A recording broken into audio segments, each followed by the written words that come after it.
শেরপুরের নালিতাবাড়ির যোগানিয়া ইউনিয়ন বিএনপির সভাপতি ও সাধারণ সম্পাদকের বিরুদ্ধে অনিয়ম ও দুর্নীতিসহ বিভিন্ন অভিযোগ এনে তাদের অপসারণের দাবিতে সংবাদ সম্মেলন অনুষ্ঠিত হয়েছে। বিস্তারিত থাকছে মোহাম্মদ মঞ্জুরুল ইসলামের প্রতিবেদনে।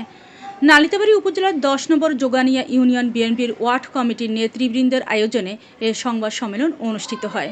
এতে ইউনিয়ন বিএনপির সভাপতি আব্দুর রাজ্জাক ও সাধারণ সম্পাদক শাহাদাত হোসেনের বিরুদ্ধে অনিয়ম, দুর্নীতি, সরকারি প্রণোদনা আত্মসাৎ, ঘুষ গ্রহণ এবং চাঁদাবাজি সহ নানা অভিযোগ উত্থাপন করা হয়।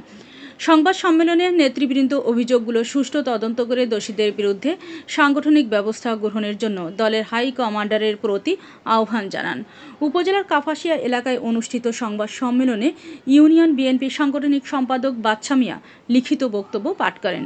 এ সময় ইউনিয়নের বিভিন্ন ওয়ার্ডের বিএনপির নেতৃবৃন্দ উপস্থিত ছিলেন। প্রত্যেকটা জায়গায় তো আমি প্রতিবাদ করছি, আমি প্রতিবাদ করি নাই। তারিখ 30 জুলাই 2026 বরাবর আহ্বায়ক